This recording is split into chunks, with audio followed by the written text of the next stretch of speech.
എൻ്റെ പേര് പ്രിൻസി വർഗീസ് എന്നാണ്. ഇതെൻ്റെ ഹസ്ബൻഡ് ജിൻസ്. ഞങ്ങൾ വരുന്നത് എറണാകുളം ജില്ലയിലെ കോലഞ്ചേരി എന്ന് പറയുന്ന സ്ഥലത്തു നിന്നാണ്. ഞാനൊരു നേഴ്സാണ്. ഞാൻ ഇസ്രയേലിൽ ജോലി ചെയ്തുകൊണ്ടിരിക്കുകയായിരുന്നു. ഞാനവിടെ ഒരു 13 വർഷമാകുന്നു ഈ മാസം ജോലി ചെയ്ത് തുടങ്ങിയിട്ട്. ഞാൻ എൻ്റെ മകൾക്ക് 1.25 വയസ്സുള്ളപ്പോൾ ഇസ്രയേലിലേക്ക് പോയതാണ്. എൻ്റെ ഭർത്താവും മകളും വീട്ടിലുണ്ട്. ഞാൻ അവിടെ ഒറ്റയ്ക്കാണ്. അപ്പം ഒരു 2-3 വർഷമായിട്ട് ഞാനിങ്ങനെ വിചാരിക്കുന്നു, എനിക്ക് മാതാവിന് സ്തോത്രം പറയുന്നു, ഈ അൾത്താരയിൽ വന്ന് ഇങ്ങനെ സാക്ഷ്യം പറയാനായിട്ട് ദൈവം എനിക്ക് അനുഗ്രഹം തന്നതിൽ ഞാൻ എത്രമാത്രം സന്തോഷിക്കുന്നു എന്ന് എനിക്ക് പറഞ്ഞറിയിക്കാൻ പറ്റില്ല. എനിക്കിങ്ങനെ വന്ന് നിൽക്കാൻ പറ്റിയതിൽ മാതാവിനും ഈശോയ്ക്കും 1000 സ്തുതി. ഞാൻ എൻ്റെ രണ്ടാമത്തെ മകൻ ജെറോൺ ജിൻസ്, അവനുണ്ടായത് ഇസ്രയേലിലാണ്. അവൻ ടെലവീവിലാണ് ഉണ്ടായത്. അവനിപ്പോൾ 2.5 വയസ്സുണ്ട്. അവനുണ്ടായി കഴിഞ്ഞപ്പോൾ 3.5 മാസം കഴിഞ്ഞ് കഴിയുമ്പോൾ അവനെ നാട്ടിലേക്ക് കൊണ്ടുവരണമായിരുന്നു ഇസ്രയേലിൻ്റെ നിയമപ്രകാരം. കാരണം നമ്മൾ 3.5 മാസത്തിൽ കൂടുതൽ അവിടെ ഉണ്ടായ കൊച്ചിനെ നിർത്താൻ പറ്റത്തില്ല. ജൂയിഷ് ആയിട്ടുള്ള ആളുകൾക്ക് മാത്രമേ അവിടെ സിറ്റിസൺഷിപ്പ് കൊടുക്കുകയുള്ളൂ. അപ്പോൾ എനിക്ക് മനസ്സിന് ഭയങ്കര വിഷമമായിരുന്നു. ദൈവമേ, ഞാൻ ഇത്രയും നാൾ എൻ്റെ മൂത്ത മകളെ എനിക്ക് വളർത്താൻ കഴിഞ്ഞില്ല. അപ്പോൾ എനിക്ക് ഒരു മകനുകൂടി ഉണ്ടായപ്പോൾ അവനെനിക്ക് എൻ്റെ ഒപ്പം നിർത്താൻ പറ്റുന്നില്ലല്ലോ. എൻ്റെ 2 കുട്ടികളെയും ഞാൻ മാറ്റി നിർത്തണമല്ലോ എന്നോർത്ത് ഞാൻ വിഷമിച്ചിരുന്നു. അത് കഴിഞ്ഞപ്പോൾ എൻ്റെ മനസ്സിൽ എനിക്ക് എങ്ങനെയെങ്കിലും വേറൊരു രാജ്യത്തേക്ക്, കുറച്ചുകൂടി നല്ലൊരു രാജ്യത്തേക്ക് എൻ്റെ കുടുംബമായിട്ട് പോകണം. അതെൻ്റെ മനസ്സിൽ അങ്ങനെ ഒരു ആഗ്രഹം കടന്നുകൂടി. എൻ്റെ സുഹൃത്തായ അനിത ഓസ്ട്രേലിയയിലുണ്ട്. അനിത എന്നോട് പറഞ്ഞു, നീ ഒന്ന് PT എക്സാം എഴുത്. ഞാൻ പറഞ്ഞു, എനിക്ക് കോൺഫിഡൻസ് ഇല്ല, ഞാൻ ഇംഗ്ലീഷൊന്നും എഴുതി കഴിഞ്ഞിട്ടുണ്ടെങ്കിൽ പാസ്സാവില്ല, എന്തിനാ വെറുതെ എഴുതി തോൽക്കുന്നത്, ഈ ധൈര്യമില്ലാത്ത ഞാൻ എങ്ങനെ എഴുതാനാ. അവളെന്നെ ഒരുപാട് നിർബന്ധിച്ചു, നീ ഒന്ന് എഴുതി നോക്ക്, ചിലപ്പോൾ ദൈവമായിട്ട് നിനക്ക് തന്നാലോ. ഞാൻ ഈ 12 വർഷമായിട്ട് അവിടെ അങ്ങനെ വലിയ വിശ്വാസത്തിലൊന്നും അല്ല ജീവിക്കുന്നത്. സ്ഥിരം ജോലി ചെയ്ത് പോകുന്നു. പിന്നെ ദൈവത്തോട് ഇങ്ങനെ ഡയറക്റ്റ് പറയും, ദൈവമേ രക്ഷിക്കണേ, കാത്തുകൊള്ളണേ, എല്ലാം ഓക്കെ ആക്കി തന്നെ. അങ്ങനെ ഒരു ഡയറക്റ്റ് കോൺവെർസേഷൻ മാത്രമാണ് എനിക്കും ദൈവത്തിനും ഇടയിൽ ഉണ്ടായിരുന്നുള്ളൂ. ഞാൻ മാതാവിനെ ഒരുപാട് വിളിക്കുന്ന ഒരാളൊന്നും ആയിരുന്നില്ല. ഞാൻ യാക്കോബായ സഭയിൽ വിശ്വസിക്കുന്ന ആളാണ്. ഞങ്ങൾക്ക് മാതാവിന് വിശ്വാസമുണ്ട്, എന്നാലും ഒരുപാട് ഞങ്ങൾ വിളിക്കുന്നുണ്ടായിരുന്നില്ല. അപ്പോൾ അങ്ങനെ ഞാൻ മനസ്സ് വിഷമിച്ചിരുന്ന സമയത്താണ് ഇങ്ങനെ PT എക്സാം എഴുതി. എന്തോ ദൈവകൃപയാൽ ദൈവം എനിക്ക് ആ PT എക്സാമിന് സ്കോർ തന്നു. ഓസ്ട്രേലിയൻ സ്കോർ എനിക്ക് കിട്ടി. ഞാൻ അതിൽ വളരെ സന്തോഷിച്ചു. എനിക്ക് നല്ല കഴിവൊക്കെ ഉണ്ട്, എനിക്ക് ഇംഗ്ലീഷൊക്കെ അപ്പോൾ അറിയാം, ഇതിൽ ഇത്തിരി നേരത്തെ എഴുതാമായിരുന്നു എന്നൊക്കെ വിചാരിച്ചു. അങ്ങനെ വിചാരിച്ച് ഞാനൊരു ഇതിന് മുന്നോട്ട് ശ്രമിക്കുകയാണ്. അപ്പോൾ ഓസ്ട്രേലിയയുടെ ഇതിന് വേണ്ടിയിട്ട് ഞാൻ ഏജൻസികളൊക്കെ നോക്കി. വയസ്സ് 39 ആവാൻ പോകുന്നു. അപ്പോൾ എല്ലാവരും പറഞ്ഞു, നിങ്ങളിത് നേരത്തെ നോക്കേണ്ടതല്ലായിരുന്നോ, ഈ പ്രായത്തിലാണോ ഇപ്പോൾ നോക്കാൻ പോകുന്നത്, എങ്ങനെ വന്നാലും ഇത് ബുദ്ധിമുട്ടായിരിക്കും, ഒരു സ്റ്റഡി വിസയെങ്കിലും എടുത്ത് പോകാൻ പറ്റുമായിരുന്നു, നേരത്തെ ഒരു 35 വയസ്സിന് മുമ്പ് നോക്കിയായിരുന്നെങ്കിൽ. അപ്പം ഞാൻ വിചാരിച്ചു, എൻ്റെ ആ ഒരു ആഗ്രഹവും തീർന്നു. അപ്പോൾ ഇനി ഇസ്രയേലിൽ ഒറ്റയ്ക്ക് തന്നെ കൊച്ചുങ്ങളെ മാറ്റി നിർത്തി മുന്നോട്ട് പോവുക എന്നുള്ളത് എളുപ്പമുള്ള കാര്യമല്ല. ഹസ്ബൻഡാണെങ്കിലും വളരെ ബുദ്ധിമുട്ടി ഒറ്റയ്ക്ക് പിള്ളേരെ ഹാൻഡിൽ ചെയ്ത്. അപ്പോൾ അദ്ദേഹം പറഞ്ഞു, എങ്ങനെയെങ്കിലും ട്രൈ ചെയ്യണം, എന്താ ചെയ്യേണ്ടത്. അപ്പോഴാണ് എൻ്റെ ഒരു സുഹൃത്ത് ഷാൻഡി, എൻ്റെ വളരെ നല്ല സുഹൃത്താണ്. ആളുടെ മകളെ ഓസ്ട്രേലിയക്ക് വിടാൻ വേണ്ടിയിട്ട് ഇവിടെ ഉടമ്പടി എടുത്തു. അതെനിക്കറിയാമായിരുന്നു. കിട്ടുമെന്ന് പ്രതീക്ഷിച്ചതല്ല. വളരെ അത്ഭുതമായിട്ട് ലിസ്മി എന്ന് പറയുന്ന ഷാൻഡിയുടെ മകൾക്ക് ഇത് കിട്ടി. അതെന്നെ വളരെയധികം സ്വാധീനിച്ചു. കാരണം അവർക്ക് കിട്ടിയെങ്കിൽ ഒരു പക്ഷേ ഈ ദൈവത്തിന്, ഈ മാതാവിന് മാധ്യസ്ഥതയിൽ ഈശോയോട് ചോദിച്ച് എൻ്റെ ഈ നടക്കാത്ത കാര്യം ഒരുപക്ഷെ നടത്തിത്തരാൻ പറ്റുമായിരിക്കുമല്ലോ, ഞാനും ഒന്ന് നോക്കാം എന്ന് വിചാരിച്ചു. അപ്പോഴാണ് ഈ ജിൻസി എന്ന് പറയുന്ന എൻ്റെ ഒരു ഫ്രണ്ട് പറഞ്ഞു, പ്രിൻസ് ചേച്ചി ഞാൻ അങ്ങോട്ട് വരുന്നുണ്ടെന്ന് പറഞ്ഞു. അവൾ എൻ്റെ അടുത്ത് വന്നു. ഒരു ദിവസം പ്രാർത്ഥിച്ചിട്ട് എന്നോട് നെറ്റിയിൽ കൃപാസനത്തിലെ തൈലം നെറ്റിയിൽ തൂത്ത് പ്രാർത്ഥിച്ചിട്ട് എന്നോട് പറഞ്ഞു, ചേച്ചി കുറേ കാലമായില്ലേ ഇവിടെ, ചേച്ചി എങ്ങനെയെങ്കിലും ഫാമിലിയായിട്ട് ജീവിക്കാൻ നോക്കണം, ഒരുമിച്ച് കുട്ടികളൊത്ത് ജീവിക്കണം, ഇത്രയും കാലമായിട്ട് പിള്ളേരൊക്കെ ആയിട്ട് പിരിഞ്ഞു നിൽക്കുകയല്ലേ എന്ന് പറഞ്ഞു. അപ്പോൾ ഇത് നടപടിയാവുന്ന കാര്യമാണെന്ന് അറിയില്ല ജിൻസി, എന്നാലും നീ പറഞ്ഞതല്ലേ, കൃപാസന മാതാവ് ചേച്ചിക്ക് ഇത് നടത്തിത്തരും. നടത്തി തന്നില്ലെങ്കിൽ അത് ഞാൻ പറയുകയാണ്, അങ്ങനെ ഒരു കാര്യം ഉണ്ടാവില്ല. എനിക്ക് അത്രയ്ക്ക് വിശ്വാസമുണ്ട് മാതാവിനെ, ചേച്ചി കണ്ടോയെന്ന് പറഞ്ഞു. അപ്പം ഞാൻ ജിൻസിയോട് പറഞ്ഞു, ജിൻസി എനിക്കിങ്ങനെ വലിയ വിശ്വാസമൊന്നും ഇല്ലാത്ത ആളാണ്, ഓക്കെ നോക്കാം എന്ന് പറഞ്ഞു. അപ്പോൾ ഞാൻ കൃപാസന മാതാവിനെക്കുറിച്ച് കേട്ടേക്കുന്നത് ആകെ ഏതോ ഒരാൾ വണ്ടിയുടെ വണ്ടി നിന്ന് പോയപ്പോൾ ഡീസലിന് പകരം അതിൽ പത്രം കീറിയിട്ടുന്നോ അങ്ങനെ എന്തൊക്കെയോ ഇങ്ങനെ ഒരു നെഗറ്റീവ് കമൻറ്റാണ് ഞാൻ കേട്ടേക്കണേ. എന്നെ സംബന്ധിച്ചിടത്തോളം ഇങ്ങനൊരു സ്ഥലം അതൊരു നല്ല സ്ഥലമാണോ എന്താണെന്നൊന്നും എനിക്കറിയില്ല. ഞാനത് അത്ര വലിയ കാര്യമായിട്ട് എടുത്തില്ലായിരുന്നു. 2 ദിവസം കഴിഞ്ഞു, ഞാൻ ഒരു സ്വപ്നം കണ്ടു. മാതാവിനെ പോലെ ഒരു സ്ത്രീ, മാതാവിനെ പോലെ തോന്നിക്കുന്ന ഒരു സ്ത്രീ, മാതാവാണെന്ന് എനിക്ക് വിശ്വസിക്കാൻ കഴിഞ്ഞില്ല. ഞാൻ കിടന്നുറങ്ങുമ്പോൾ എൻ്റെ തലക്കീപ്പാത്തുനിന്ന് ഇങ്ങനെ കാലിൻ്റെ സൈഡിലേക്ക് കട്ടിലിൻ്റെ സൈഡിലൂടെ പോവുകയാണ്. പോയിട്ട് എൻ്റെ നേരെ നോക്കിയിട്ട് ഇങ്ങനെ ഒന്ന് ചിരിച്ചിട്ട് എന്നോടിങ്ങനെ ചിരിച്ച് കാണിച്ചിട്ട് അങ്ങ് കയറിപ്പോയി. ആ മുറിയുടെ വാതിലിനകത്തോടെ കയറിപ്പോയി. ആ സെയിം ടൈമിൽ തന്നെ ഞാൻ കാണുന്നത് എൻ്റെ ചാച്ചൻ്റെ അപ്പൻ, അതായത് എൻ്റെ അപ്പച്ചൻ, ഒരു വർഷങ്ങൾക്ക് മുമ്പ് മരിച്ചുപോയ ആളാണ്, ഞാൻ കണ്ടിട്ടില്ല. എൻ്റെ അപ്പച്ചൻ എന്നോട് പറയുകയാണ്, പ്രിൻസി എല്ലാം ശരിയാകുമെന്ന്. അപ്പം ഞാൻ വിചാരിച്ചു, അപ്പച്ചൻ എന്നോട് എല്ലാം ശരിയാകുമെന്ന് പറയണമെന്നുണ്ടെങ്കിൽ അവിടെ എന്തോ ഉണ്ടല്ലോ, അപ്പോൾ അത് മാതാവ് തന്നെയാണ്. എനിക്ക് വിശ്വസിക്കാൻ കഴിഞ്ഞില്ല. ഞാൻ 2 ദിവസം ഇത് ആരോടും പറഞ്ഞില്ല, എൻ്റെ ഹസ്ബൻഡിനോടും പറഞ്ഞില്ല, വീട്ടിൽ ആരോടും പറഞ്ഞില്ല. അത് കഴിഞ്ഞപ്പോൾ എനിക്കിതിങ്ങനെ ചിന്തിച്ച് അടക്കി വെക്കാൻ പറ്റുന്നില്ല. അപ്പോൾ ഞാൻ ജിൻസീനെ വിളിച്ചു, ജിൻസി ഞാനൊരു സ്വപ്നം കണ്ടു, ഇങ്ങനെ ഒരു സ്ത്രീ, മാതാവിനെ പോലെ തോന്നിക്കുന്ന ഒരു സ്ത്രീ എൻ്റെ അടുത്തൂടെ ഇങ്ങനെ പോയി. ഞാനിങ്ങനെ അപ്പച്ചനെ സ്വപ്നം കണ്ടു, അപ്പച്ചൻ എന്നോട് എല്ലാം ശരിയാവൂന്ന് പറഞ്ഞു. വർഷങ്ങളായിട്ട് പിണങ്ങി നിൽക്കുന്ന അപ്പച്ചനാണെന്ന് എനിക്കറിയാം. ആ പിണക്കത്തിൻ്റെ കാരണം ഞാൻ നിങ്ങളോട് പറയാം. ഞാനിത് പറഞ്ഞു കഴിഞ്ഞപ്പോൾ ജിൻസി എന്നോട് പറഞ്ഞു, ചേച്ചി ഇത് മാതാവാണ്, ചേച്ചി വിചാരിക്കുന്ന കാര്യം മാതാവ് നടത്തിത്തരും, ഒന്ന് ട്രൈ ചെയ്ത് നോക്ക്. ചേച്ചി ഈ കൊല്ലം ഇവിടെ നിന്ന് പോകും, കുടുംബമായിട്ട് എങ്ങോടെങ്കിലും പോകും, കണ്ടോ എന്ന് പറഞ്ഞു.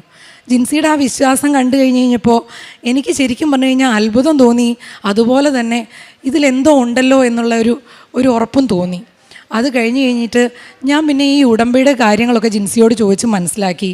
അതുപോലെ തന്നെ എൻ്റെ ഫ്രണ്ട് ഷാൻഡിയുടെ കാര്യം ഞാൻ പറഞ്ഞല്ലോ, ഷാൻഡിയോടും ചോദിച്ചു, ഇങ്ങനെ കാര്യങ്ങളെല്ലാം മനസ്സിലാക്കി എന്ത് ചെയ്യണം എന്നൊക്കെ.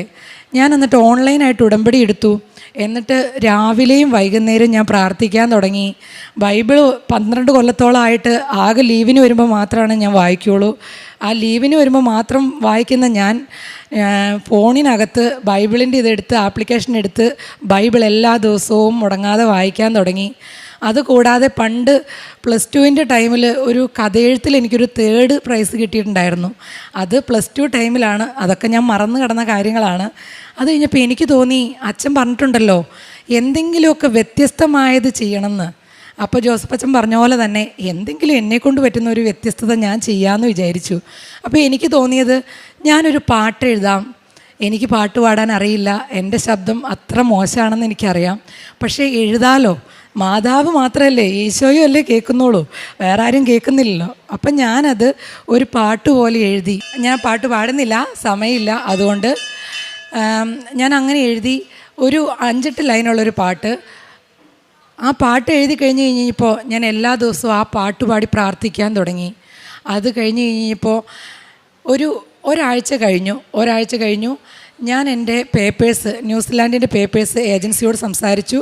അത് സബ്മിറ്റ് ചെയ്യാനായിട്ടുള്ള എല്ലാ കാര്യങ്ങളും റെഡിയാക്കി. അപ്പോഴാണ് മനസ്സിലാവുന്നത്, 2008 എനിക്ക് നേഴ്സിങ്ങിൻ്റെ എക്സ്പീരിയൻസ് ബോംബെയിലുണ്ടായിരുന്ന 1 ഇയറിൻ്റെ എക്സ്പീരിയൻസിൻ്റെ പേപ്പേഴ്സ്, എൻ്റെ സാലറി ട്രാൻസാക്ഷൻ നടത്തിയ പേപ്പേഴ്സ് പ്രൂഫ് കൊടുത്താൽ മാത്രമാണ് എൻ്റെ എക്സ്പീരിയൻസിന് ഒരു സ്ട്രോങ് ഇതാവുള്ളൂ എന്ന്. അപ്പം ഞാനത് ആ പേപ്പേഴ്സിന് വേണ്ടിയിട്ട് ബോംബെയിലുള്ള ബാങ്കിൽ വിളിച്ച് കോൺടാക്റ്റ് ചെയ്തു. ബാങ്ക് മാനേജർ എടുത്തു. ഞാൻ കാര്യങ്ങൾ പറഞ്ഞു. അദ്ദേഹം അത് ശ്രദ്ധിച്ചു പോലുമില്ല. ഓക്കെ നോക്കാമെന്നൊക്കെ പറഞ്ഞു. അത് കഴിഞ്ഞ് പല രീതിയിലും ഞാൻ ട്രൈ ചെയ്തു, മെയിൽ അയച്ചു, എല്ലാം ചെയ്തു. അങ്ങനെ സമയം ഒരുപാട് പോയായിരുന്നു. അപ്പോൾ ഇത് വേണ്ട എന്ന് വിചാരിച്ചിരുന്ന ഞാൻ ഇത് വീണ്ടും ഈ ഉടമ്പടി എടുത്തതിന് ശേഷം ഈ ധൈര്യം കിട്ടിയതുകൊണ്ട് എൻ്റെ ഭർത്താവിനോട് പറഞ്ഞു, ഒന്ന് നാട്ടിലെ ബാങ്കിൽ ചോദിച്ചു നോക്കൂ, ചിലപ്പോൾ അവർക്ക് എന്തെങ്കിലും ചെയ്യാൻ പറ്റിയെങ്കിലോ, മാതാവ് നമുക്ക് ചെയ്തു തന്നാലോ. അപ്പോൾ അദ്ദേഹം ബാങ്കിൽ ചെന്ന് സംസാരിച്ചു. ആ മാനേജർ ദൈവത്തിൻ്റെ കൃപയാൽ, ഈ ഉടമ്പടിയുടെ ശക്തിയാൽ എനിക്ക് നടക്കില്ല എന്ന് പറഞ്ഞ ആ സാലറി ട്രാൻസാക്ഷൻ പേപ്പേഴ്സ് 2008 24 മണിക്കൂറിനകം എനിക്ക് എടുത്തു തന്നു. ആ പേപ്പർ കിട്ടി. എനിക്ക് ഉറപ്പായി എനിക്കിത് ദൈവം നടത്തി തരുമായിരിക്കും. അപ്പം ഞാൻ വീണ്ടും പ്രാർത്ഥിച്ചു, മുന്നോട്ട് ഒട്ടും കൈവിടാതെ പോവുകയാണ്. എൻ്റെ ഭർത്താവിനോട് പറഞ്ഞു, നിങ്ങൾ പ്രാർത്ഥിക്കണം. കൊച്ചുങ്ങളോടും പറഞ്ഞു, നിങ്ങൾ ഒരുമിച്ചിരുന്ന് പ്രാർത്ഥിക്കണം. നമുക്ക് ഈ ഉടമ്പടിയിൽ മുന്നോട്ട് പോകാം. എന്തൊക്കെയോ മാതാവ് അത്ഭുതങ്ങൾ നടത്തുന്നുണ്ട്. ദൈവം എനിക്കിത് നടത്തി തരുമായിരിക്കും. എല്ലാ ഏജൻസിക്കാരും പറഞ്ഞു നടത്തി തരില്ല എന്ന്, പക്ഷേ നടത്തി തരുമായിരിക്കും എന്ന് പറഞ്ഞു. ഞാൻ ആ ഉടമ്പടിയിൽ പ്രാർത്ഥനയോടെ തന്നെ പോയി. എൻ്റെ ഭർത്താവും കുട്ടികളും നാട്ടിൽ പ്രാർത്ഥനയോടെ പോയി. അങ്ങനെ ഒരു 2-3 ആഴ്ച കഴിഞ്ഞപ്പോൾ ഏജൻസി, ജൂബി റിച്ച് എന്ന് പറഞ്ഞൊരു ഏജൻസി പറഞ്ഞു, ഓക്കെ ഞങ്ങൾ നോക്കാം എന്ന് പറഞ്ഞു. അവർ പേപ്പേഴ്സ് എല്ലാം ട്രൈ ചെയ്ത് എല്ലാം വെച്ച് കഴിഞ്ഞ് വിസയ്ക്ക് വെക്കാറായി കഴിഞ്ഞപ്പോൾ, ഫിനാൻഷ്യൽ പേപ്പേഴ്സ് എല്ലാം സബ്മിറ്റ് ചെയ്ത് കഴിഞ്ഞപ്പോൾ ഏജൻസിക്കാർ പറഞ്ഞു, സോറി മാഡം, ഇത് ബുദ്ധിമുട്ടാണ്. കാരണം ഫിനാൻഷ്യലി ഇത്രയും പ്രൂഫ് കാണിച്ചാൽ പോരാ. ഇത് ന്യൂസിലൻഡും ഓസ്ട്രേലിയയും ഒക്കെ ഒരുപാട് ബുദ്ധിമുട്ടാണ്. ഈ സ്ഥലത്തേക്ക് കിട്ടാനായിട്ട് നിങ്ങൾ ഉദ്ദേശിക്കുന്ന പോലെയല്ല. മാഡം ഒരു കാര്യം ചെയ്യൂ, UK അല്ലെങ്കിൽ മാൾട്ടയിലോ അങ്ങനെ ഏതെങ്കിലും സ്ഥലം നോക്ക്. ജോർജിയൊക്കെ ഉണ്ടല്ലോ, ഒന്ന് മാറ്റി നോക്കിക്കൂടെ? അപ്പം ഞാൻ പറഞ്ഞു, ഇല്ല, എനിക്ക് ന്യൂസിലൻഡിന് തന്നെ പോകണം. ഞാൻ അതാണ് ആഗ്രഹിച്ചത്. ഒരു നല്ല രീതിയിൽ സന്തോഷമായിട്ട് എൻ്റെ ഫാമിലിയോടൊപ്പം എനിക്ക് ജീവിക്കാൻ പറ്റിയൊരു സ്ഥലമാണെന്ന് തോന്നിയത് അതാണ്. എനിക്ക് അങ്ങോട്ട് തന്നെ പോകണം. എൻ്റെ ഫ്രണ്ടും പറഞ്ഞിട്ടുണ്ട് ന്യൂസിലൻഡ് നല്ല സ്ഥലമാണെന്ന്. അപ്പോൾ എനിക്ക് സെർച്ച് ചെയ്തപ്പോൾ മനസ്സിലായത് നല്ല സ്ഥലമാണ്. ഫ്യൂച്ചറിലാണെങ്കിലും ഓസ്ട്രേലിയയിലൊക്കെ പോകാൻ പറ്റുന്നൊരു സ്ഥലമാണ്. അത് മതി എന്ന് ഞാൻ പറഞ്ഞു. അവർ പറഞ്ഞു, മാഡം സോറി, ഞങ്ങൾക്ക് പറയുന്നതിന് ബുദ്ധിമുട്ടുണ്ട്. ഞങ്ങളുടെ വിസ സ്റ്റാറ്റസ് സക്സസ് റേറ്റ് കുറഞ്ഞു പോകും നിങ്ങളുടെ ഫയൽ സബ്മിറ്റ് ചെയ്താൽ. ഒന്നാമത്തെ കാര്യം, നിങ്ങൾ ഓൾറെഡി ഇപ്പോൾ 39 കഴിഞ്ഞു, 40 ആവാൻ പോവുകയാണ്. ഈ ഏജിൽ നിങ്ങളുടെ വിസ സബ്മിറ്റ് ചെയ്ത് കഴിഞ്ഞാൽ കിട്ടാൻ 99.9% ചാൻസ് ഇല്ല. അപ്പം ഞാൻ അവരോട് പറഞ്ഞു, ഞാൻ ഉടമ്പടിയിലാണ്. നിങ്ങൾക്ക് ആ 0.1% എന്ന് പറയണത് പോലും നിങ്ങൾ തന്നില്ലെങ്കിലും ഉടമ്പടിയിലിരിക്കുന്ന എനിക്ക് കൃപാസനം മാതാവ് ഇത് നടത്തി തരും. നിങ്ങളൊന്ന് ട്രൈ ചെയ്ത് നോക്കൂ. വെച്ചിട്ട് കിട്ടിയില്ലെങ്കിൽ അതെനിക്ക് വിധിച്ചതാണ്. ദൈവം എനിക്കിത് തന്നിട്ടില്ല. ഞാൻ ഒറ്റയ്ക്ക് ഇവിടെ ജീവിക്കാനായിരിക്കും വിധി. അല്ലെങ്കിൽ നാട്ടിൽ ഒരുമിച്ച് ഫാമിലി ആയിട്ട് ചെറിയ രീതിയിലൊക്കെ ജീവിച്ചു പോകാം. അങ്ങനെ വിചാരിച്ചോളാം എന്ന് പറഞ്ഞു. അപ്പോൾ ഏജൻസിക്കാർ പറഞ്ഞു, മാഡം ബുദ്ധിമുട്ടാണ്, നിങ്ങൾ വെറുതെ എന്തിനാ ഒരു വിസ സക്സസ് റേറ്റ് ഇല്ലാതാക്കുന്നത്? ഞങ്ങൾക്ക് ബുദ്ധിമുട്ടാണ്, പ്ലീസ് അത് വേണ്ട, വെക്കണ്ട. ഞാൻ പറഞ്ഞു, ഇല്ല പറ്റില്ല, ഇതിലും ഭേദം നിങ്ങൾ എന്നെ കത്തിക്ക് കുത്തി കൊല്ലുന്നതായിരുന്നു. നിങ്ങളിത് വെക്കാതെ പറ്റില്ല. എനിക്കിത് മാതാവ് നടത്തിത്തരും. കൃപാസനം മാതാവ് നടത്താത്തതില്ല. ഈശോ എനിക്കിത് നടത്തിത്തരും മാതാവിൻ്റെ മാധ്യസ്ഥതയിൽ എന്ന് പറഞ്ഞു. അവർ അത് കേട്ടിട്ട് നിവൃത്തിയില്ലാത്തത് കൊണ്ട് യാതൊരു ചാൻസും ഇല്ല എന്ന് പറഞ്ഞ ആ വിസ പേപ്പേഴ്സ് സബ്മിറ്റ് ചെയ്തു. പക്ഷേ സബ്മിറ്റ് ചെയ്യാൻ ഈ സംസാരങ്ങൾക്കൊക്കെ ഇടയിൽ ഡിലേ വന്നു. എൻ്റെ ഹെൽത്ത് ചെക്കപ്പിൻ്റെ ഡേറ്റ് കഴിഞ്ഞു പോയി. ഞാൻ 2 ദിവസം ഡിലേ ആയിട്ടാണ് സബ്മിറ്റ് ചെയ്തത്. സാധാരണ ഹെൽത്ത് ചെക്കപ്പിൻ്റെ ഡേറ്റ് കഴിഞ്ഞ് നമ്മൾ സബ്മിറ്റ് ചെയ്ത് കഴിഞ്ഞാൽ, ഒന്നാമത്തെ കാര്യം അവർ റിജക്റ്റ് ചെയ്യാൻ ചാൻസ് കൂടുതലുണ്ട്. രണ്ടാമത്തെ കാര്യം, എങ്ങാനും അവർ അബദ്ധത്തിൽ അക്സെപ്റ്റ് ചെയ്താൽ തന്നെ നമ്മളോട് 2ാമത് ഹെൽത്ത് ചെക്കപ്പ് ചെയ്യാൻ പറയും. അപ്പോൾ ഞാൻ ഓൾറെഡി ഇസ്രയേലിൽ ഒരു 50,000 രൂപയോളം മുടക്കിയാണ് ഹെൽത്ത് ചെക്കപ്പ് ചെയ്തേക്കുന്നത്. ഇതിനുവേണ്ടി ഒരുപാട് പൈസ മുടക്കിയിട്ടുണ്ട്. വിസയ്ക്ക് ഈ കിട്ടില്ല എന്ന് പറഞ്ഞ് വെക്കാൻ പോകുന്ന വിസയ്ക്ക് മാത്രമായിട്ട് ഇമിഗ്രേഷൻ ഒരു 50,000 രൂപ നമ്മൾ സബ്മിറ്റ് ചെയ്യണം. അതുകൂടാതെ നമ്മൾ ഫിനാൻഷ്യലി ഫണ്ട് അക്കൗണ്ടിൽ കാണിക്കണം. അങ്ങനെ ഒരുപാട് സ്ട്രഗിളുകളൊക്കെ ചെയ്തിട്ടാണ്. അതിന് ബാങ്ക് മാനേജർ ഒരുപാട് ഹെൽപ്പ് ചെയ്തു തന്നു. അതെല്ലാം കൃപാസന മാതാവിൻ്റെ അത്ഭുതമാണ്. എനിക്കത് എല്ലാം വിവരിച്ച് ഇവിടെ പറയാനായിട്ടുള്ള സമയം ഇല്ല, അതുകൊണ്ട് ഞാൻ പറയുന്നില്ല. അവരത് സബ്മിറ്റ് ചെയ്തു എൻ്റെ നിർബന്ധത്താൽ. ദൈവത്തിൻ്റെ അത്ഭുതം എന്ന് തന്നെ പറയട്ടെ. മാതാവിന് കഴിയാത്തതൊന്നുമില്ല. ഈശോയ്ക്ക് സ്തുതി. എനിക്ക് വിസ കിട്ടി. എൻ്റെ ഒപ്പം എന്നേക്കാൾ ചെറുപ്പമായിരുന്ന, എന്നേക്കാൾ കഴിവുള്ള, എന്നേക്കാൾ മിടുക്കരായ ചെറുപ്പക്കാർ വെച്ചിട്ട് കിട്ടാത്ത വിസ എനിക്ക് ആദ്യം കിട്ടി. എനിക്കാണ് ഫസ്റ്റ് വിസ വന്നത്. എൻ്റെ വിസയുടെ പേപ്പർ റെഡിയാക്കിയ ആ കൊച്ച്, സിന്ധു എന്നാണ് ആ കൊച്ചിൻ്റെ പേര്. ആ കൊച്ചിന് ഭയങ്കര സങ്കടമായിരുന്നു എൻ്റെ വിസ വെക്കാൻ പറ്റില്ല എന്ന് പറഞ്ഞപ്പോൾ. കാരണം എത്ര ദിവസങ്ങൾ വർക്ക് ചെയ്തിട്ടാണ് അവർ ആ പേപ്പറൊന്ന് സബ്മിറ്റ് ചെയ്യാനായിട്ട് വെക്കുന്നത്. ആ വിസ കിട്ടി എന്നറിഞ്ഞപ്പോൾ അവരെല്ലാം കരഞ്ഞു. ആ ഏജൻസിയിലുണ്ടായിരുന്ന ആളുകൾ മൊത്തം കൃപാസന മാതാവിൻ്റെ ശക്തി എന്താണെന്ന് അറിഞ്ഞു. ഈശോയുടെ ശക്തി എന്താണെന്ന് അവരറിഞ്ഞു. അവരെന്നോട് പറഞ്ഞു, പ്രിൻസി, ഇതൊരിക്കലും നടക്കാത്തൊരു കാര്യമാണ് നടന്നത്. 40-ാം വയസ്സിൽ ഒരു സ്റ്റുഡൻറ്റ് വിസ അതും GNM പഠിച്ച് എനിക്ക് ക്രെഡിറ്റോടുകൂടി എല്ലാ ഹെൽത്ത് ചെക്കപ്പിൻ്റെ ഡേറ്റും കഴിഞ്ഞിട്ട് ഇങ്ങനെ ഒരു വിസ കിട്ടണമെങ്കിൽ ഇങ്ങനെ ഇത് അത്ഭുതം മാത്രമാണ്, ദൈവത്തിൻ്റെ അത്ഭുതം കൊണ്ട് നടന്നതാണെന്ന് പറഞ്ഞു. അവരിത് അംഗീകരിച്ചു, ഞാൻ അംഗീകരിച്ചു, എൻ്റെ വീട്ടിലുള്ളവരെല്ലാം അംഗീകരിച്ചു. അപ്പോഴാണ് ഇനി എനിക്കൊരു കാര്യം കൂടെ പറയാനുണ്ട്. എൻ്റെ വീട്ടിൽ എൻ്റെ ഹസ്ബൻഡ് ഓൾറെഡി നോൺ ക്രിസ്ത്യൻ ആയിരുന്നു. ഞങ്ങൾ സ്പെഷ്യൽ മാരേജ് ആക്ട് പ്രകാരം കല്യാണം കഴിച്ചതാണ്. ഞങ്ങൾ ഒരുമിച്ച് പഠിച്ചവരാണ്. വർഷങ്ങൾ 24 വർഷത്തെ പരിചയമുണ്ട്. ഈ വർഷം 25ാമത്തെ വർഷമാകാൻ പോകുന്നു. 15 വർഷമായി വിവാഹം കഴിച്ചിട്ട്. ഞാൻ യാക്കോബായ സഭയിൽ നിന്ന് വന്നാന്ന് ഞാൻ പറഞ്ഞല്ലോ. എൻ്റെ വീട്ടിൽ ഒരു രീതിയിലും സമ്മതിക്കില്ലായിരുന്നു. പിന്നെ എൻ്റെ ഒരു പിടിവാശി ആ പ്രായത്തിൻ്റെ ഇതുകൊണ്ട് മാത്രം അവരന്ന് എന്തെങ്കിലും ആട്ടെ എന്നോർത്ത് കണ്ണടച്ച് കളഞ്ഞതാണ്. അപ്പോൾ എനിക്ക് ചർച്ച് വെഡ്ഡിങ് എൻ്റെ ഒരു സ്വപ്നമായിരുന്നു. അത് അന്ന് എനിക്ക് നടത്താൻ പറ്റിയില്ല. അന്ന് ഞങ്ങൾ സ്നേഹിച്ചിരുന്ന സമയത്ത് ഞാൻ അദ്ദേഹത്തോട് ചോദിച്ചു, നിങ്ങൾ ക്രിസ്ത്യാനിയാവോ, എന്നെ കല്യാണം കഴിക്കുമോ പള്ളിയിൽ വെച്ച്, എൻ്റെ ഒരു ആഗ്രഹമാണ്. അതിനിപ്പോൾ എന്ന് അദ്ദേഹം പറഞ്ഞായിരുന്നു ഒരു തമാശ രീതിയിൽ. പക്ഷെ ഞാനത് വളരെ സീരിയസ് ആയിട്ടാണ് എടുത്തത്. എന്നെ സംബന്ധിച്ചിടത്തോളം ക്രിസ്തീയ ജീവിതം ഒരു വലിയ ഇമ്പോർട്ടൻ്റ് കാര്യമായിരുന്നു. അദ്ദേഹം പക്ഷേ അത്രയും സീരിയസ് ആയിട്ട് എടുത്തിട്ടുണ്ടായിരുന്നായിരിക്കില്ല. അന്നത്തെ ആ ഒരു പ്രായത്തിൻ്റെ ഇതിൽ ഓക്കെ എന്തെങ്കിലും ആട്ടെ, ഇങ്ങനെ പറഞ്ഞാലേ ഇവൾ ഇനി മുന്നോട്ട് പോവുള്ളൂ, ഇല്ലെങ്കിൽ പറ്റിച്ചിട്ട് പോയാലോ എന്നോർത്തിട്ടാവാം അദ്ദേഹം അന്ന് അങ്ങനെ പറഞ്ഞത്. അന്ന് അങ്ങനെ പറഞ്ഞത് എൻ്റെ മനസ്സിൽ കിടന്നുകൊണ്ടാണ് ഞാൻ ആ റിലേഷൻ കണ്ടിന്യൂ ചെയ്ത് കൊണ്ടുപോയതും എൻ്റെ വീട്ടിൽ അവതരിപ്പിച്ചതും ഒക്കെ. അത് കഴിഞ്ഞ് കല്യാണത്തിൻ്റെ സമയമാവാറായപ്പോൾ അദ്ദേഹത്തിൻ്റെ ഒരു പെങ്ങളുണ്ട്. പെങ്ങളുടെ കല്യാണത്തിനൊക്കെ ബുദ്ധിമുട്ട് വരും. അപ്പോൾ സ്വാഭാവികമായിട്ടും ഒരു മതം മാറി കല്യാണം കഴിക്കലും പള്ളിയിൽ വെച്ചുള്ള വിവാഹമൊക്കെ ഒരുപാട് റിസ്ക്കാണ്. അപ്പം ഞാനത് മനസ്സിലാക്കി തന്നെ അദ്ദേഹത്തെയും കുടുംബത്തെയും ബുദ്ധിമുട്ടിക്കണ്ടല്ലോ എന്ന് വിചാരിച്ച് ഞാൻ നിർബന്ധിക്കാൻ പോയില്ല. ഓക്കെ, നമുക്ക് സ്പെഷ്യൽ മാരേജ് ആക്ട് പ്രകാരം തന്നെ കല്യാണം കഴിക്കാമെന്ന് പറഞ്ഞു. പള്ളിയിൽ വെച്ചുള്ള കല്യാണം ഞാൻ നിർബന്ധിച്ചില്ല. പക്ഷേ എൻ്റെ മനസ്സിൽ വർഷങ്ങളായി കിടക്കുന്ന ആഗ്രഹമാണ്. അത് നടക്കാൻ വേണ്ടിയിട്ട് ഞാൻ ഒരുപാട് ആഗ്രഹിച്ചിരുന്നു, പക്ഷേ ആരോടും പറഞ്ഞിരുന്നില്ല. ഈ 15 വർഷമായി കല്യാണം കഴിഞ്ഞിട്ട് ഞാൻ ഈ ഉടമ്പടിയിൽ വന്നതിന് ശേഷം, ഈ അത്ഭുതങ്ങളൊക്കെ നടന്നതിന് ശേഷം എൻ്റെ ഭർത്താവ് വിശ്വാസത്തിൽ വന്ന് സ്വയം അദ്ദേഹം തന്നെ പറഞ്ഞു, നമുക്ക് പള്ളിയിൽ വെച്ച് കല്യാണം കഴിക്കാമെന്ന്. എൻ്റെ ജീവിതത്തിൽ 24 വർഷം മുമ്പ് അദ്ദേഹം പറഞ്ഞ വാക്കൊരു തമാശയായിട്ട് പറഞ്ഞതാണെങ്കിൽ പോലും ഈ 15 വർഷമായിട്ട് ഞാൻ പള്ളിയിൽ പോകുമ്പോൾ ഒറ്റയ്ക്കാണ് പോകാറ്. അപ്പം ഞാൻ മനസ്സിൽ വിചാരിക്കാറുണ്ട്, ദൈവമേ എനിക്ക് കുടുംബമായിട്ട് വരാൻ പറ്റുന്നില്ലല്ലോ, എനിക്കെൻ്റെ കുട്ടികളെയായിട്ട് വരാൻ പറ്റുന്നില്ലല്ലോ എന്ന്. അത് ഈ മാസമാണ് ഞാൻ ജോലി നിർത്തി, വിസ കിട്ടിയതുകൊണ്ട് ജോലി നിർത്തി വന്നു കഴിഞ്ഞപ്പോൾ ഞങ്ങളുടെ ചർച്ച് വെഡ്ഡിങ് കഴിഞ്ഞു. അങ്ങനെ കുടുംബമായിട്ട് ഞങ്ങൾ ക്രിസ്തീയ ജീവിതത്തിൽ മുന്നോട്ട് പോവുകയാണ്.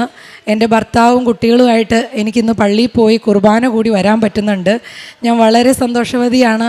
മാതാവിന് എത്ര സ്തുതി പറഞ്ഞാലും ഈശോയ്ക്ക് എത്ര സ്തുതി പറഞ്ഞാലും എനിക്ക് മതിയാവില്ല. എനിക്കിങ്ങനെ ഒരു അവസരം തന്നതിന് ഞാൻ ദൈവത്തിന് നന്ദി പറയുകയാണ്. പിന്നെ ഞാൻ ഈ യുദ്ധത്തിൻ്റെ സമയത്ത് അവിടുന്ന് പോരാൻ പറ്റാതെ തങ്ങിക്കിടന്നേനെ. പക്ഷേ അതും മാതാവിൻ്റെ അത്ഭുതം എന്ന് പറയാലോ. ഞാൻ നോക്കിക്കൊണ്ടിരുന്ന എൻ്റെ പേഷ്യൻ്റ് ഞാനുമായിട്ട് വളരെ അറ്റാച്ച്ഡാണ്. ഞാൻ 12 വർഷമായി, ഇപ്പോൾ 13 വർഷം ആവാറാകുന്നു അവിടെ ജോലി ചെയ്യുന്നു. അതിൽ 9.5 വർഷമായിട്ട് ഞാൻ സെയിം പേഷ്യൻ്റിനെയാണ് നോക്കുന്നത്. ആ അമ്മച്ചിക്ക് എന്നെ ഭയങ്കര കാര്യമാണ്. അമ്മച്ചി എന്നോട് പറയും, പ്രിൻസി നീ പോയാൽ ഞാൻ മരിച്ചു പോകും. ഒരു പ്രാവശ്യം ഹാർട്ട് അറ്റാക്ക് ഉണ്ടായ ആളാണ് ഞാനൊരു ലീവിന് വന്നപ്പോൾ. അപ്പോൾ എനിക്ക് ഭയങ്കര വിഷമമായിരുന്നു. ഇവരെ ഇട്ടിട്ട് വേറൊരു രാജ്യത്തോട്ട് പോകുമ്പോൾ അവർക്ക് എന്തെങ്കിലും സംഭവിച്ചു പോയാലോ എന്ന് എൻ്റെ മനസ്സിൽ ഒരു വളരെ വേദനയുണ്ടായിരുന്നു. അപ്പം ഞാൻ അതുകൊണ്ട് തന്നെ എൻ്റെ ഈ കുടുംബമായിട്ട് ഒരുമിച്ചുള്ള ജീവിതം തള്ളി വെച്ചു. അവർക്ക് 86 വയസ്സുണ്ട്, എന്നാലും ഞാൻ തള്ളി വെച്ചു. ഇവരെ ഞാൻ പോകുമ്പോൾ മരിച്ചു പോകുന്നത് എനിക്ക് സഹിക്കാൻ പറ്റില്ല. കാരണം അവരെന്നെ അതുപോലെ ഒരു അമ്മയെ ഒരമ്മ നോക്കുന്ന പോലെയാണ് അവരെന്നെ നോക്കിക്കൊണ്ടിരുന്നത്. എനിക്കൊരു പനി വന്നാൽ ഞാൻ അവരെ ഹെൽപ്പ് ചെയ്യുന്നതിന് പകരം അവരെനിക്ക് കട്ടൻ ചായ ഇട്ട് തരുമായിരുന്നു. അത്രയ്ക്ക് സ്നേഹമുള്ള ഒരു ജൂയിഷ് സ്ത്രീയാണ് അവർ. എൻ്റെ 2ാമത്തെ കൊച്ചുണ്ടായി കഴിഞ്ഞപ്പോൾ ഞാൻ പറഞ്ഞില്ലേ, എൻ്റെ മോനെ കൊണ്ടുവന്ന് വിടാനായിട്ട് ഞാൻ നാട്ടിലേക്ക് വന്നപ്പോൾ ആ ജൂയിഷ് അമ്മച്ചി എന്നോട് പറഞ്ഞു, നീ ഒറ്റയ്ക്ക് പോകണ്ട, നിനക്ക് കൊച്ചിനെ ഒറ്റയ്ക്ക് വിമാനത്തിൽ ഹാൻഡിൽ ചെയ്യാൻ പറ്റത്തില്ല, അതുകൊണ്ട് ഞാനും നിൻ്റെ കൂടെ വരാമെന്ന്. 40 വർഷമായിട്ട് ഫ്ലൈറ്റിൽ കയറാത്ത അമ്മച്ചി വീൽ ചെയറിൽ നടക്കുന്ന, പെരയ്ക്കകത്ത് വീടിൻ്റെ അകത്ത് വടി കുത്തി വോക്കറിൽ മാത്രം എൻ്റെ ഹെൽപ്പോട് കൂടി നടക്കുന്ന ആ അമ്മച്ചി 86-ാം വയസ്സിൽ എൻ്റെ കൂടെ ഫ്ലൈറ്റിൽ കയറി നാട്ടിൽ വന്നു. എൻ്റെ വീട്ടിൽ ഒരാഴ്ച നിന്നു. അത്രയ്ക്ക് സ്നേഹമായിരുന്നു എന്നോട്. ഒരാഴ്ച നിന്നതിന് ശേഷം എന്നെ വീട്ടിലാക്കിയിട്ടാണ് അവർ തിരിച്ചു പോയത്. ഞാൻ 2 മാസം കഴിഞ്ഞിട്ടാണ് പിന്നെ തിരിച്ചു പോയത് കൊച്ചിനെ ആക്കിയിട്ട്. അപ്പോൾ ഈ അമ്മച്ചി ഇട്ടിട്ട് വേണം ഞാൻ ന്യൂസിലൻഡിന് പോകാനായിട്ട് വിസ കിട്ടിയപ്പോൾ എൻ്റെ ഹൃദയം നുറുങ്ങുന്ന വേദനയിലാണ്. ഞാൻ വിസ കിട്ടിയെങ്കിൽ സന്തോഷം ഉണ്ടെങ്കിൽ എനിക്ക് സന്തോഷിക്കാൻ പറ്റില്ലായിരുന്നു. ഇവർ മരിച്ചു പോയാലോ എന്നുള്ള ടെൻഷൻ കാരണം. അപ്പോൾ ഈ അമ്മച്ചി ലാസ്റ്റ് ഞാൻ പോരാറായി എന്ന് പറഞ്ഞു കഴിഞ്ഞപ്പോൾ അവർ പറഞ്ഞു, പ്രിൻസി ഇനി എനിക്ക് മുന്നോട്ട് ജീവിതമില്ല, ഞാൻ തീർന്നു എന്ന് പറഞ്ഞു. ഞാൻ അവരുടെ മക്കളോടും ഡോക്ടേഴ്സിനോടും എല്ലാവരോടും സംസാരിച്ചു. അപ്പോൾ അവർ പറഞ്ഞു, നീ ഇത്രയും കാലം നിൽക്കുന്നതുകൊണ്ട് മിക്കവാറും അവർക്ക് എന്തെങ്കിലും സംഭവിക്കാൻ ചാൻസ് ഉണ്ട്, അവർ മരിച്ചു പോകാൻ 90% ചാൻസ് ഉണ്ട്, അവരത്രയ്ക്ക് നിന്നെ ഡിപ്പെൻഡൻ്റ് ആണ് എന്ന് പറഞ്ഞു. ഞാനത് മാതാവിനോട് പ്രാർത്ഥിച്ചു, മാതാവെ അത്ഭുതം പ്രവർത്തിപ്പിക്കണമേ. എനിക്ക് ജിൻസി ഒരു തരി ഉപ്പ് തന്നിട്ടുണ്ടായിരുന്നു. ഞാൻ ആ ഉപ്പ് അമ്മച്ചി കുടിക്കുന്ന വെള്ളത്തിലെ കുപ്പിക്കകത്ത് ഒരു തരി ഇട്ടു. മാതാവേ ഈ അമ്മച്ചിക്ക് ധൈര്യം കൊടുക്കണേ, മനസ്സിന് ധൈര്യം കൊടുക്കണേ.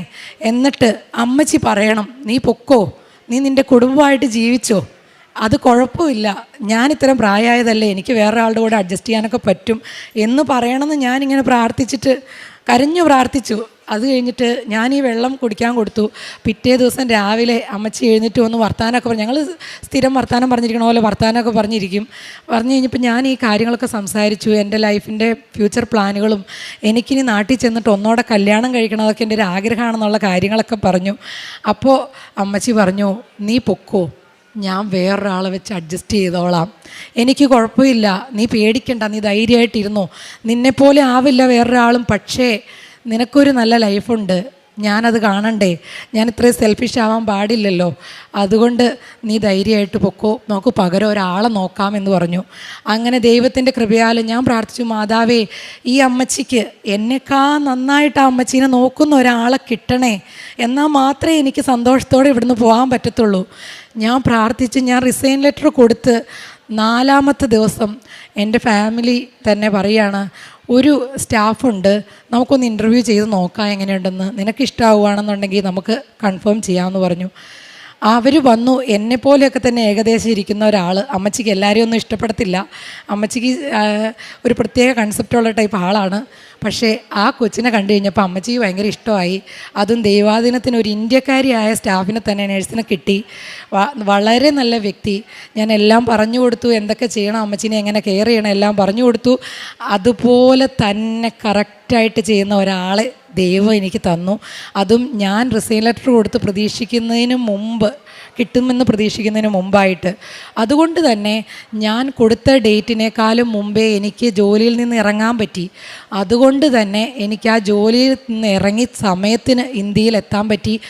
ഞാൻ ആ റിസൈൻ ലെറ്റർ കൊടുത്ത് നേരത്തെ എനിക്ക് ആളെ കിട്ടിയില്ലായിരുന്നു എങ്കിൽ ഈ തീവ്ര യുദ്ധത്തിൻ്റെ സമയത്ത് ഇറാനുമായിട്ടുള്ള ഈ പ്രശ്നത്തിൻ്റെ ഇടയ്ക്ക് ഞാൻ പെട്ടുപോയേനെ. എനിക്ക് ന്യൂസിലൻഡിന് പോകാൻ പറ്റാതായി വന്നേനെ. കാരണം അവിടെ വിമാനത്താവളങ്ങളൊക്കെ അടച്ചിട്ടേക്കുമായിരുന്നു. വളരെ ഹെവി ആയിട്ടുള്ള അറ്റാക്കായിരുന്നു. എല്ലാവരും ന്യൂസിലൊക്കെ കണ്ടു കാണുമായിരിക്കും. അപ്പോൾ ദൈവത്തിനൊരു പദ്ധതി ഉണ്ടായിരുന്നു, എന്നെക്കുറിച്ചൊരു വലിയ പദ്ധതി എൻ്റെ കുടുംബത്തെക്കുറിച്ചും. അപ്പോൾ എനിക്കതിൽ നന്ദി എത്ര പറഞ്ഞാലും മതിയാവത്തില്ല. എൻ്റെ ജീവിതത്തിൽ ഞാൻ ഒരുപാട് ആഗ്രഹിച്ച കാര്യങ്ങളിൽ നടക്കാതിരുന്ന എൻ്റെ വിവാഹവും എനിക്ക് നടക്കാതിരുന്ന എൻ്റെ കുടുംബമായിട്ടുള്ള ജീവിതവും അതെല്ലാം എനിക്ക് സാധിച്ചു തന്നു. എനിക്ക് ന്യൂസിലാൻഡിൽ ക്രെഡിറ്റോടുകൂടി പഠിക്കാനുള്ള അവസരം കിട്ടി. എൻ്റെ ഭർത്താവിനെയും കുട്ടികളെയും എനിക്കിനി കൊണ്ടുപോകാൻ പറ്റും.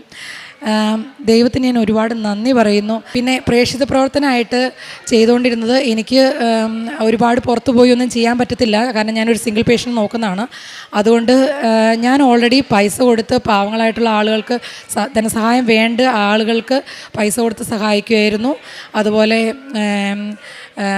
ഭർത്താവാണെന്നുണ്ടെങ്കിൽ നാട്ടിൽ ഓൾഡ് ഏജ് ഹോമിൽ ഫുഡ് ഉണ്ടാക്കി കൊടുക്കുകയും പിന്നെ പാവപ്പെട്ട ആളുകൾക്ക് ഹെൽപ്പ് ചെയ്യുകയൊക്കെ ചെയ്തിട്ടുണ്ട്.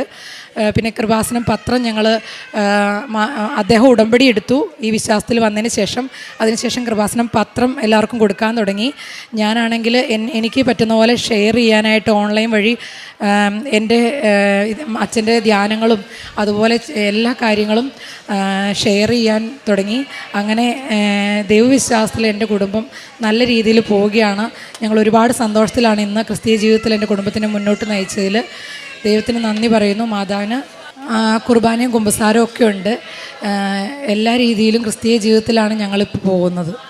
84-ാം സങ്കീർത്തനം 4-5 തിരുവചനം പറയുന്നു, എന്നേക്കും അങ്ങയെ സ്തുതിച്ചുകൊണ്ട് അങ്ങയുടെ ഭവനത്തിൽ വസിക്കുന്നവർ ഭാഗ്യവാന്മാർ. അങ്ങയിൽ ശക്തി കണ്ടെത്തിയവർ ഭാഗ്യവാന്മാർ. അവരുടെ ഹൃദയത്തിൽ സിയോനിലേക്കുള്ള രാജവീഥികളുണ്ട്. പരിശുദ്ധ അമ്മയിലൂടെ മധ്യസ്ഥതയിലൂടെ ഈശോയുമായി ഉടമ്പടി ചെയ്ത 2 പേരാണ് പ്രിൻസിയും ജെൻസും. ഇന്ന് നമ്മോട് അവരുടെ പ്രത്യക്ഷീകരണ സാക്ഷ്യം പങ്കുവച്ചത്.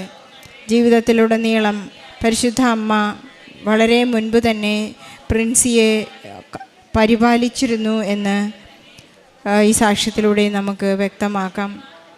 അവരെ കൂട്ടിയോജിപ്പിക്കുകയും വലിയ വിവാഹമെന്ന കൂദാശയിൽ മറ്റാർക്കും ഒഴിച്ച് അകറ്റാനാവാത്ത ഒരു നല്ല ദൈവസ്നേഹത്തിൽ അവരെ കൂട്ടിയുറപ്പിച്ചു എന്നാണ് ഈ സാക്ഷ്യത്തിലൂടെ നമുക്ക് മനസ്സിലാകുന്നത്. പലരും ഇപ്പോൾ ഈ ദിവസങ്ങളിലുള്ള സാക്ഷ്യങ്ങളിലെല്ലാം നമുക്ക് മനസ്സിലാകും, 20 പേര് സാക്ഷ്യം പറഞ്ഞിട്ടുണ്ടെങ്കിൽ അതിൽ 2 പേരെങ്കിലും എപ്പോഴും ട്രോളിനെ കുറിച്ച് അറിഞ്ഞു വന്ന് സാക്ഷ്യങ്ങൾ പറയുന്നവരാണ്. പിന്നെ അവരുടെ സാക്ഷ്യങ്ങളാണ് വളരെ ശക്തമായിട്ടുള്ളതെന്ന് നമുക്ക് മനസ്സിലാക്കാം.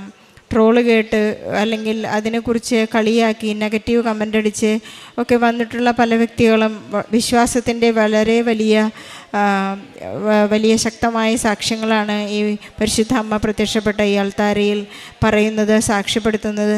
അപ്പോൾ ട്രോളുകൾ പോലും കൃപാസന മാതാവിന് വളരെ പോസിറ്റീവാണ്. പരിശുദ്ധ അമ്മയെ തോൽപ്പിക്കാനൊന്നും ആർക്കും സാധ്യമല്ല.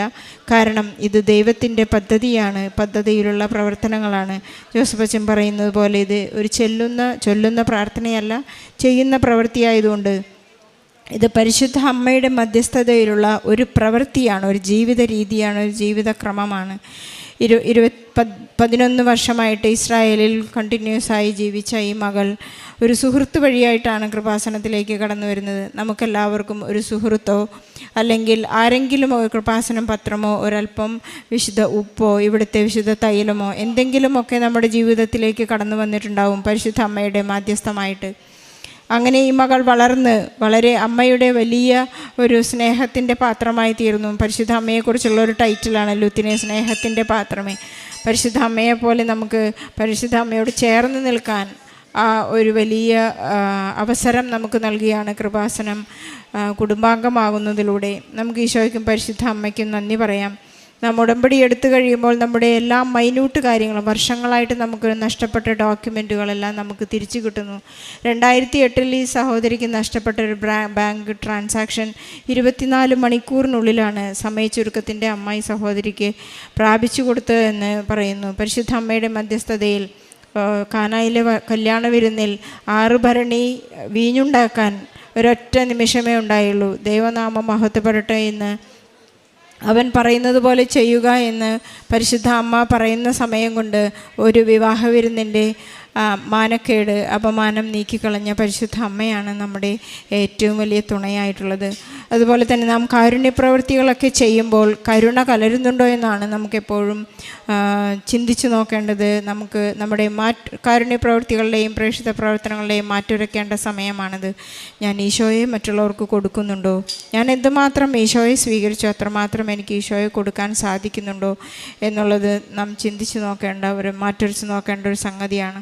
അതുപോലെ തന്നെ ഈ സഹോദരി പറയുകയുണ്ടായി, ഞങ്ങളുടെ ഓരോ കാര്യങ്ങളും നടക്കുന്നു മറ്റുള്ളവരെ പറഞ്ഞ് മനസ്സിലാക്കുന്നതിലും ഈ സഹോദരി ജോലി ചെയ്തിരുന്ന സ്ഥലത്ത് ഓൾഡ് ലേഡിയെ നോക്കിക്കൊണ്ടിരുന്ന സമയങ്ങളിൽ അവരെ മറ്റൊരാൾക്ക് ഏൽപ്പിച്ചു കൊടുക്കുമ്പോൾ ഉണ്ടാകുന്ന ആ വലിയ ഒരു അത് തൻ്റെ ഒരു ഡ്യൂട്ടിയേക്കാൾ ഉപരിയായി അതൊരു കാരുണ്യ പ്രവൃത്തിയായി ഏറ്റെടുത്ത് പരിശുദ്ധ അമ്മയിലൂടെ നമുക്ക് ലഭിക്കുന്ന ഒരു സ്നേഹമാണ് എല്ലാത്തിനും ഉത്തരം. നമുക്ക് പരിശുദ്ധ അമ്മയ്ക്കും ഈശോയ്ക്കും നന്ദി പറയാം.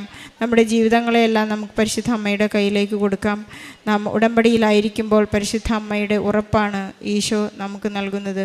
പരിശുദ്ധ അമ്മയെ സ്നേഹിക്കുവാനും തൻ്റെ അമ്മയെ സ്നേഹിക്കാനാണ് എപ്പോഴും ഈശോ നമ്മോട് പറയുന്നത്. കുരിശിനടിയിൽ നിൽക്കുന്ന അമ്മയെയും യോഹന്നാനെയും കണ്ട് ഈശോ കുരിശിൽ കിടന്ന ലാസ്റ്റ് മൊമെൻറ്റിൽ പറഞ്ഞൊരു കാര്യം ഇതാണ്: സ്ത്രീയെ ഇതാ നിൻ്റെ മകൻ, മകനെ ഇതാ നിൻ്റെ അമ്മ. നമുക്ക് നൽകിയിരിക്കുന്ന അമ്മയെ നമുക്ക് സ്നേഹപൂർവ്വം ആശ്ലേഷിക്കാം, ഈശോയോട് കൂടി ആയിരിക്കാം. പ്രിൻസിയുടെയും ജെൻസിൻ്റെയും മനോഹരമായ സാക്ഷ്യത്തിന് പരിശുദ്ധ അമ്മയ്ക്ക് ഈശോയ്ക്ക് നല്ലൊരു കൈയടി നൽകി നമുക്ക് സാക്ഷ്യം